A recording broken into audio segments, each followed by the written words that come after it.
عمران خان کا anxiety level 3+ ہے جو انتہائی خطرناک ہے۔ سابق وزیر اعظم کا بلڈ پریشر 140 ہے جبکہ ایک نارمل انسان کا 120 ہوتا ہے۔ عمران خان کو بلڈ پریشر کی باقاعدگی سے گولی لینے کی تجویز بھی ڈاکٹرز کی جانب سے کی گئی ہے۔ عمران خان کی پلس 54 ہے جبکہ ایک نارمل انسان کی پلس 60 سے 100 کے درمیان ہونی چاہیے۔ سابق وزیر اعظم عمران خان نے سر میں بوجھل پن اور دل کی دھڑکن میں تیزی کی شکایت بھی کی ہے۔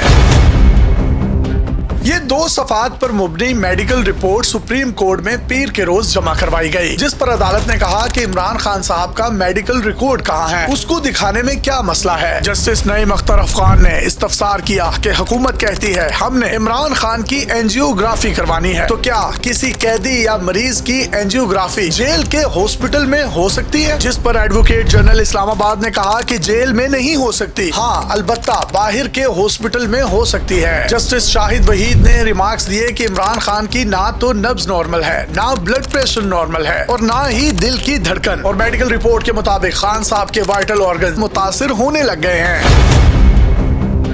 جسٹس شاہد وحید نے کہا کہ پی ٹی آئی اور عمران خان صاحب کی فیملی یہ بیان حلفی دے کہ عمران خان کی صحت پر کسی قسم کی کوئی سیاست نہیں ہوگی اور نہ ہی عمران خان سے ملاقات کے بعد کسی قسم کی کوئی میڈیا ٹاک کی جائے گی۔ جسٹس شاہد وحید نے مزید پوچھا کہ آپ عمران خان صاحب کا علاج پرائیویٹلی کیوں کروانا چاہتے ہیں اور سرکاری اسپتال پمز میں کیوں نہیں منتقل کرنا چاہتے، جس پر عظما خان کے وکیل نے کہا کہ ہم ان کو پمز میں اکثر لے کر جاتے رہتے ہیں، جس پر جسٹس شاہد وحید نے پوچھا کہ پرائیویٹ ہاسپٹل کے علاج معالجے کے ایکسپنس کون بیئر کرے گا، جس پر وکیل نے کہا کہ یہ تمام اخراجات پی ٹی آئی کی جانب سے ادا کیے جائیں گے۔ عدالت نے پھر پوچھا کہ اس بات کی گارنٹی کون دے گا کہ خان صاحب کی میڈیکل رپورٹس اور ٹیسٹ وغیرہ لیک نہیں ہوں گے اور ان میڈیکل رپورٹس کو سیاست کے لیے بالکل بھی استعمال نہیں کیا جائے گا، جس پر سلمان اکرم راجہ نے کہا کہ یہ خان صاحب کی فیملی اور خان صاحب کا ذاتی معاملہ ہے، البتہ ہم اس پر کسی قسم کی کوئی سیاست نہیں کریں گے۔ جس کے بعد سپریم کورٹ نے عمران خان کی صحت پر پی ٹی آئی کو سیاست کرنے سے روک دیا اور کہا کہ عظما خان اور ڈاکٹر فیصل سلطان ہاسپٹل میں خان صاحب کے ساتھ رہیں گے۔